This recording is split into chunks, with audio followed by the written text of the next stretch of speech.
for coming out to support us. You'll hear from some of them, but many of those you won't hear from have really been doing a great job of either offering assistance, giving assistance, but we're here today with some successes, and I think a lot of that is because of the partnerships that we have with the people behind us. So just to start off, our homicide investigators are still working very hard, as they were yesterday, through the night, and today. This is a very complex investigation. There's so many other things we don't know. But as I told you yesterday, when we started, or when we get more information, we'll be happy to bring it forth as we get it. And it's not only the Sheriff's Department that's working on this. We're still working very hard with our partners from the FBI, the ATF, the District Attorney's Office. The list goes on and on. So anyways, we have additional information that we're going to be sharing with you today. I think some of this information may have gotten out the last several hours, but I do regret to inform everybody that we did unfortunately have an 11th victim that passed away. So now we have a total of 11 victims that unfortunately have died as a result of this tragic incident. I also want to share the names of 3 victims in which, and this is a key, I'm sharing these because the next of kin notifications have been completed. That's number 1, Monterey Hahn, female, 65 years of age. Lillian Lee, female, 63 years of age. And Alvaro Valentino, a male, 68 years of age. I'm going to pause there for a second. It's not so much because the siren's going by, but when you think of it, these are 3 people who aren't with us anymore. 3 families who will never be the same. And we have to remember that as we're talking about these, at the end of the day, it truly should be about the victims and their families, and the support and love, our prayers, our thoughts should be with all of them as we move forward. So as most of you are aware, last night we served a search warrant at the suspect's residence in the city of Hemet. As a result of the search warrant service, investigators recovered a few items of interest. And these are just, it's a summary, not everything we recovered. We recovered 1 .308 caliber rifle, numerous electronic devices such as cell phones, computers, etc. Items that lead us to believe the suspect was manufacturing homemade firearm suppressors. An unknown amount, I say unknown amount, and I'll explain that here, of .308 caliber and 9mm caliber ammunition. And the reason we say an unknown amount, they were in containers, and there are hundreds of rounds. We don't know exactly how many there were. A lot of loose ammunition, so eventually, we'll get to exactly how many those were. From the Monterey Park scene, where the victims were assassinated, investigators recovered a total of 42 shell casings and a large capacity magazine. So 42 rounds were fired by the suspect at that location. Investigators also recovered a Norinco 7.62 by 25 handgun from inside the suspect's cargo van. That's the handgun that you saw being recovered from the van yesterday afternoon. That firearm was registered to the suspect. There was also clothing that the suspect wore during the commission of these crimes, and that was also recovered from the van. We have also learned that the firearm, which was wrestled away from the suspect at the Alhambra scene, was a 9mm caliber semi-automatic MAC-10 assault weapon. I want to emphasize that all the firearms recovered still require additional forensic, ballistic examinations and comparisons that we're doing with our partners, as well as additional investigations into the origins of where the suspect got those weapons. A lot of work to be done there, but we don't want to leave any stone unturned. We are still not able to release additional information and photographs of the weapon. And that's one thing I was pushing our people to release the picture of the weapons that we recovered. But there's still witnesses that need to identify some of these things, and if we put them out there, it starts impacting the investigation. So that's why we're not releasing pictures yet. Regarding the suspect's background, he has a limited criminal history with an arrest in 1990 for an unlawful possession of a firearm. I'd like to take a second to also thank Mr. Brandon Stye for his heroic action, which saved countless lives. He's the hero that disarmed the suspect at the Alhambra location, and in my opinion, saved many of lives. Originally, we put out that there were 2 people. We find out ultimately, as we normally do as these things get investigated, there was only actually 1 person who disarmed them. But as you know, we're trying to put out information. It was preliminary, so there was 1, and that's his name. And what a brave man he is. The Langley Center continues to be open for victim resources and next of kin notifications, where we are being assisted by a lot of partners who have come forward, embracing all of the victims, different organizations, and I can't tell you how much I appreciate them. And they're going to be needed for weeks and months and who knows how long to come, so thank you very much for your efforts on that. And then I just want to remind everybody, and the other speakers will speak, I'll come back up here, I'll answer as many questions as I can, but just please remember that our investigators, along with our partners, continue to investigate all the details. There's a lot of stories coming forward. We're not ignoring any of them, but we've heard some things that just are second, third-hand information, and the investigators are siphoning through all that information to make sure that we determine the motive. We still don't have a motive, but we want to know the motive behind this tragic event. And the FBI continues to collaborate with us in that portion of the investigation. And then finally, before I turn the microphone over, I would like to thank Chief Weiss and the Monterey Park Police Department, the Federal Bureau of Investigation, the Bureau of Alcohol and Tobacco and Firearms, the District Attorney's Office, the California Governor's Office of Emergency Services, and the United States Department of Justice, the Los Angeles County Medical Examiner Coroner's Office, and all the various agencies that assisted us.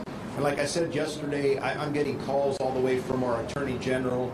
I spoke to our Governor before coming down here, and he has been very kind in offering not only his condolences, but his support for anything that we may need. So with that, I will turn it over to Supervisor Hilda Solis. Thank you. Thank you, Sheriff Luna. I represent the 1st District. My name is Hilda Solis, and included in the district are the communities of Monterey Park and the city of Alhambra. For the last 2 days, as you know, we have seen just a tragic mass shooting take place in the city, our very own city of Monterey Park. Trauma, deep loss for many families that are suffering. We are all grieving. All of us are grieving. And I continue to have the families of those who lost a loved one in my thoughts and in my prayers. The Chief Medical Examiner was able to identify 2 of those victims. You heard some of that already from our sheriff. The 65-year-old Mai Nihan and 64-year-old Lillian Lee. All of the county is with those that have lost their lives. First, I'm grateful for the swift and united actions of our law enforcement partners, the Monterey Park Police Department, the Los Angeles County Sheriff's Department, the Torrance Police Department, the FBI, and other law enforcement agencies that assisted in keeping our public safe. Within a day, they were able to identify and secure the shooter quickly without causing more harm to our community. And I'm also grateful to the medical personnel at LAC USC Medical Center and other nearby hospitals for continuing to treat those that were injured. Unfortunately, as we heard, one person who was critically injured succumbed to injuries and passed away last night.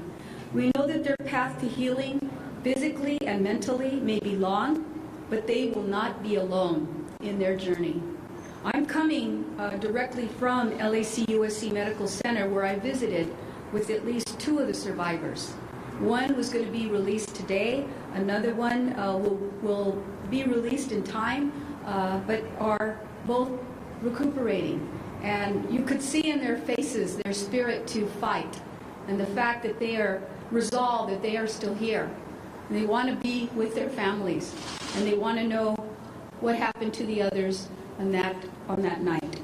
I also visited earlier with some of the folks here, the Langley Senior Center in Monterey Park, to see what services our county, LA County, and the community are providing. And that is, I can tell you, without a doubt, some of the best resources that I have seen united at every level, the federal level, the state level, the county and the city, and community groups, the Red Cross, including other organizations. My hat goes off to our DA's office as well for doing all that he can to help provide services on site and on time, and to all of us. Our Department of Mental Health physicians and psychiatrists are on hand, and they are there able to speak the different languages that are needed and provided for these families, and also they're providing legal assistance that's being offered there to the families, which is much needed. I've also seen the support that we've received from communities like the Chinatown Service Center and the Sushai Center, the Red Cross, and many others that were there. As our law enforcement partners work diligently to determine the motive of the shooting, and as details continue to emerge, we have learned that we have true heroes. And we heard about one earlier that the sheriff spoke about. And I think that individual is a hero for all of us. Someone that put their own life at stake and actually prevented more deaths from occurring is a hero in my books. Thankfully, members of our community, also our men and women in uniform, fought also to protect our community. So I personally want to thank them, and had an opportunity to meet with some of the staff from Monterey Park Police Department who were there, who are also going to need help, also going to need assistance. So we need to be there. It isn't just a one-off that we're going to be here one day. The county will remain there for a long time. And we continue to mourn with all of the families. I also want to say I want to thank the Governor of California, Gavin Newsom, who last night was also here. He visited with one of the patients, I believe, at LAC-USC, and also toured the Langley Center. He also is in strong support of whatever resources we need. Last night, I also had the privilege to receive a call from our president, President Biden, who asked me what was needed here, and I told him we just need more reinforcements, we need more help, we need to stop this type of violence in terms of guns, and also to provide more assistance by way of mental health services, not just for the community of Monterey Park, but for the entire AAPI community, and in particular, some of our senior centers that service that community. So again, I stand strong with you. LA County mourns with you, our community, but we are here to serve. Thank you very much.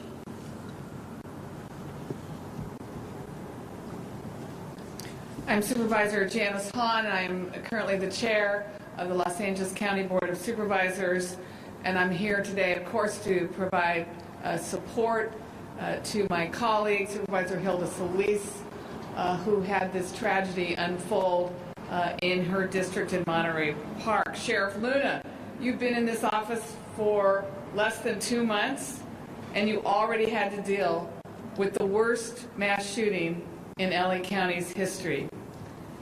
Watching you yesterday, I want to thank you for your grace and dignity in how you handled it. Also want to thank our governor for reaching out and for offering resources to us. Los Angeles County is in mourning, and as chair of the Board of Supervisors, I ordered our county flags to be lowered to have staff in honor of the victims of this tragedy. Certainly our prayers continue to be with the family members of those who were murdered, a number that's tragically increased this morning to 11, as well as all those who continue to suffer from their injuries. Thank you, Supervisor Solis, for taking the time to go and visit those in the hospital. I'm sure that meant so much to them. And as our Sheriff's Department continues their investigation and works to determine a motive, I want to take the opportunity to recognize the good police work that brought this terrifying situation to an end yesterday in the city of Torrance. As law enforcement conducted a massive manhunt in the early hours of yesterday morning, the suspect was in Torrance, miles and miles away from the scene of the crime in a nondescript white van. But because LA County Sheriff's Department made sure that they got the information out to all law enforcement agencies in the county of Los Angeles, Torrance patrol officers were able to spot this van and help bring this dangerous situation to an end. Thank you again for the idea of cooperation, for the idea of sharing information among all agencies, working together, collaborating together. We were able to, in a timely manner, bring this to an end. Those in my district in Torrance, of course, were anxious knowing that this gunman was at large all day. There's a large Asian American community in Torrance, and no one at that point understood what the motive was. So I really wanted to thank the Torrance Police Department. I was with them yesterday. They did good police work. So thank you again to everyone who brought this situation to an end.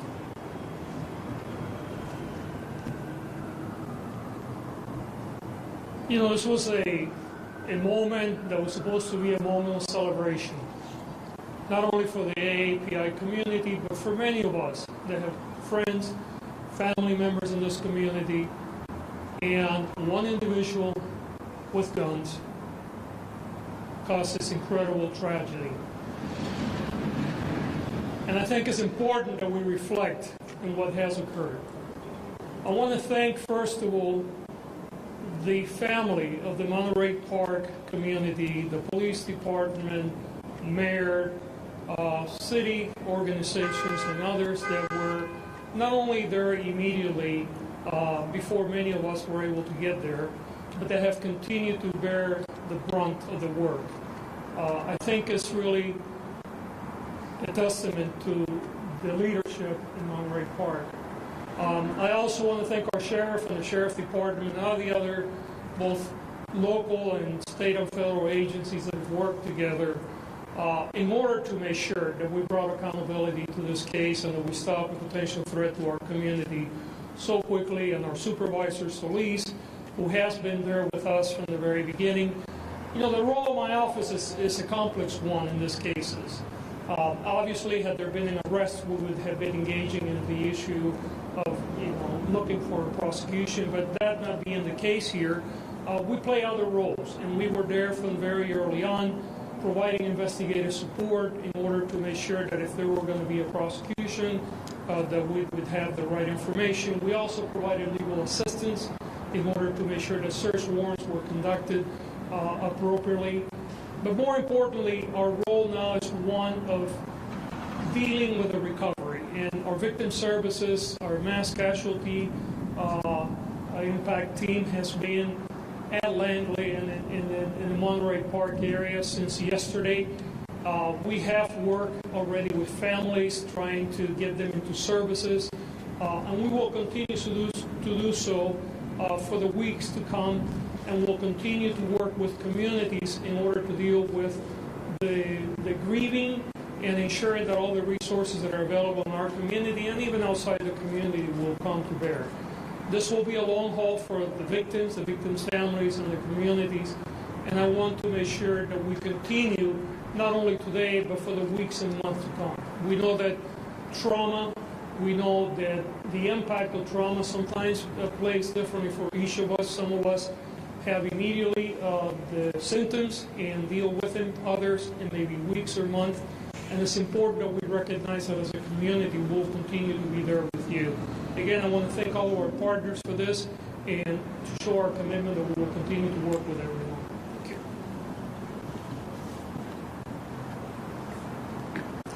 Hello, everybody. I'm Scott Weiss, the Chief of Police, Monterey Park PD. I want to start off by talking about the partnership. You've heard a lot of agencies listed today.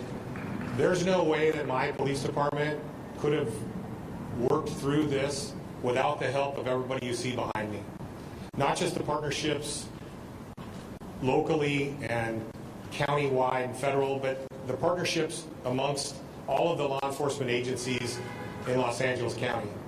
I'm a relatively new chief. I've been in an acting role for a few months, but I was sworn in Thursday night, 2 days before this event. So it's a little bit of trial by fire for me, but I had a lot of chiefs help out when I needed that assistance. My focus now, as it has been from the beginning, is the safety of our community in Monterey Park. We have a lot of events that are come up in the next few weeks. One tonight. My officers are dedicated to make sure that everybody that comes to our city, all of the residents that want to come out and grieve, are safe. We will be there. We will always be there, and our diligence and our commitment to the community will never stop. I also want to talk a little bit about the wellness of my officers. I had one of the youngest shifts that I have on the job there that night.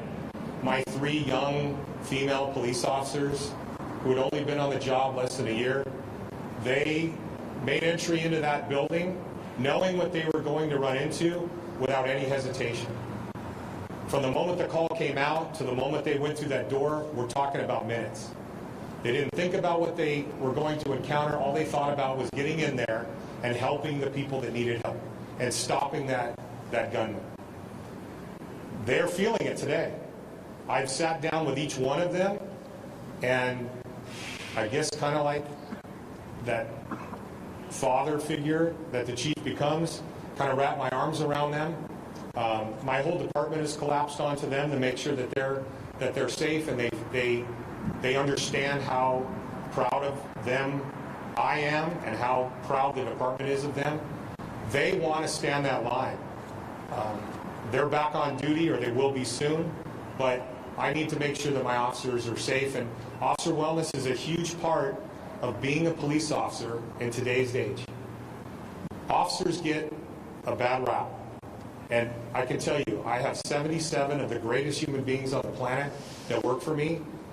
They dedicate their lives to the city of Monterey Park, and they will go into whatever danger they see in front of them to make sure our community is safe.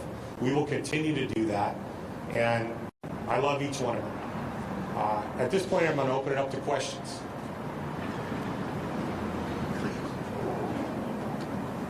Sheriff, do you have a motive yet? No. The question is, do we have a motive yet? And we do not have a motive yet. We want to know as much as all of you, and we're working very hard to attain that. Was he Yes, ma'am. acquainted with the Just kind of piggybacking off of that, understanding that there are some reports that were out about the suspects being in jails.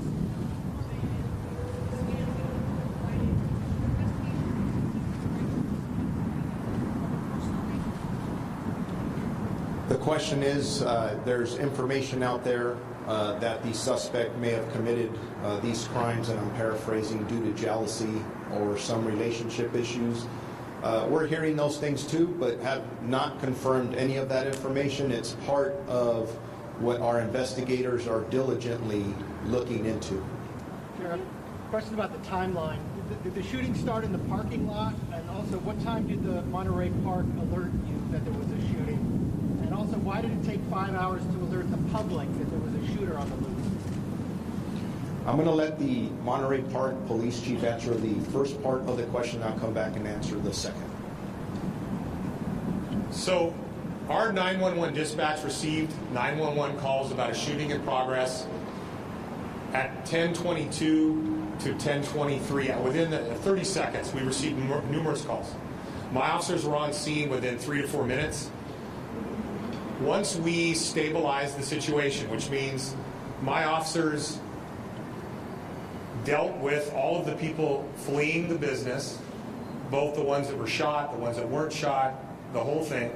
They then suited up and went inside. So imagine a crew, people coming out and my officers swimming upstream to get inside to stop the problem. Once we stabilized the scene, did our search, made sure there was no hiding suspects, and set up our perimeter, we do an assessment. It was very clear at that point that we needed the Sheriff's Department's help, and when I got there in about 20 minutes. I don't live that far away. I walked the scene, and it was very clear to me that I couldn't handle this on my own with the people I have. It was going to be too much of a burden. The partnership that we have with the Sheriff's Department in Los Angeles County is very, very close. The first call went to Sheriff's Homicide, and that began the process. My next call, quite honestly, was to Sheriff Luna in the middle of the night. What time? I think I woke him up about 11:30 maybe. I'd have to look at my phone, don't quote me on the time, but I texted him, he called me back, we talked about what was going to be needed, but his people were already rolling at that point. So within a few minutes of us assessing what it was, that's when the call went out for help. Did the shooting start in the parking lot? I'll leave that up to the sheriff, but we had one of the victims in the parking lot outside. I don't know if that victim was shot prior to him going in or as he came out. I don't know. So to answer that last question about the shooting outside versus inside, we did have one victim who was shot outside of the dance hall in a vehicle. And we believe, and again, I'd like to tell you this is exactly what happened, but we're still putting it all together. We believe that that victim was probably shot before he started his rampage going inside. In regards to the previous question you asked, in regards to the hours in notifying the public, I believe we put out a statement. I don't have the time in front of me of when we put out that statement. I know when I arrived early in the morning, those were questions we were asking each other in trying to weigh not only assisting the victims, trying to investigate this, and the other priority of apprehending the suspect. Our detectives had done some really good work and felt they had some really good clues. When we started putting out public information, the priority was to get this person into custody. So we were very strategic in the way we were putting out information. Ultimately, it worked. We will go back and look at, as we always do. Nobody is as critical as we are to ourselves about what worked and specifically what didn't work, and evaluate that and see what the weight was and determining what the public risk was at that time. Sheriff, so from people you've spoken with, he just wakes up on Saturday and decides to start killing people Saturday night? I mean, were there any warning signs, any indication of problems? And what was he doing with his manufacturing his ammunition and suppressors in hemp? All excellent questions that we are going to be looking for answers on. What did he plan this? Was it the day of? Was it a week before? What drove a madman to do this? We don't know, but we intend to find out. And we're as curious as you are, because it's, I mean, this is disturbing. I don't, how can you even come to reason that somebody would even think about doing something like this? It's horrendous.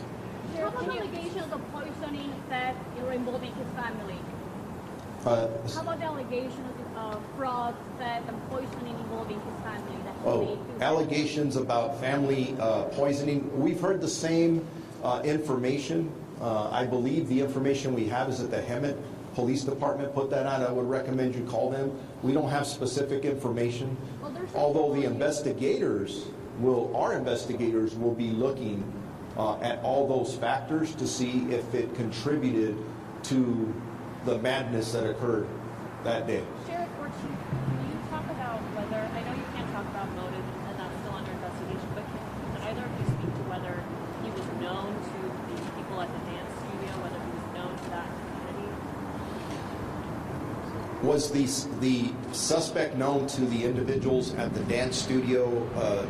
We're hearing that there were possible relationships there, but I'm not going to confirm that yet because that's part of everything that we're looking at. But we hear the same thing over and over, so obviously it has to be looked into and more importantly verified.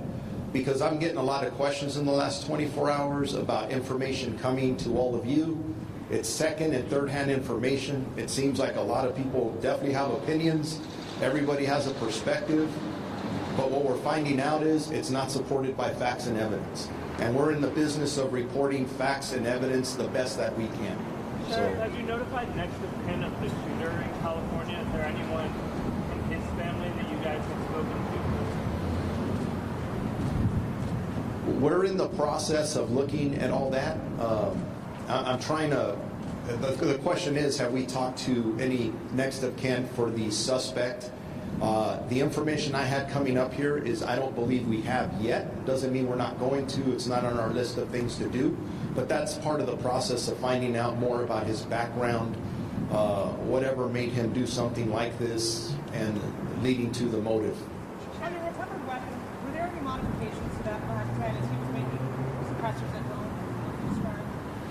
He was making, were there any modifications to the weapon that was found? You were talking about the weapon that was recovered where? 10 that was recovered at live license. So the MAC-10 that was recovered in Alhambra, there are some modifications to that, but as we're having it thoroughly examined, we're going to wait till we put that out. And please remember, I don't want to sit here and describe the weapon to a T. We have witnesses that still need to be interviewed. Part of the questions all of you are asking, we start putting out information in this format, that's not good for any of us. So I want to make sure. There were modifications to the standard weapon, in fact. Were there modifications? I'm just going to leave it at yes. Yes, sir. Two questions about the firearms. How does the suspect's 1990 weapons charge impact the legality of his other purchases? And then could you clarify something you said last night about how one of the weapons seized was probably illegal? Was that the weapon, the weapon itself, or the modifications made to it? Could you just clarify? So the question is, if I understand it correctly, the modifications, again, to the weapon and the arrest having, when he was arrested in 1990. So that's exactly what we're analyzing with our partners at the ATF. Nobody does fire examinations like they do. So we'll look at that. And what gets confusing, and I will not try to explain, is remember that California has some of the most strictest gun laws in the country. But then you look back historically over the last 10 and 15 years, there's been modifications. So if you look at somebody who may have been arrested back in 1990, maybe then it was or was not illegal, and what it is today, maybe not only a firearm, but a potential modification, and even the magazines being used. So a little bit more complex. It's part of the puzzle that we're trying to put together, but very good questions. Could you just clarify the comment from last night? Yes, ma'am.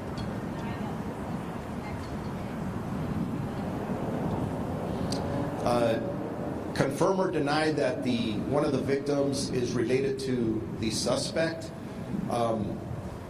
At this point, we don't have any evidence of that, but that could change. We don't know. And as we're getting information from the coroner's office, who is responsible for identifying and notifications to the next of kin, we'll continue to work with them. So thank you guys all very much for coming out. Appreciate you.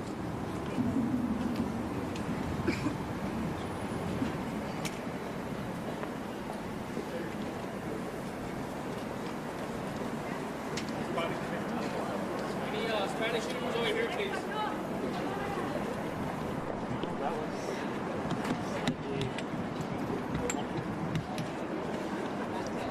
Yeah, there were good details on the weapons and the search.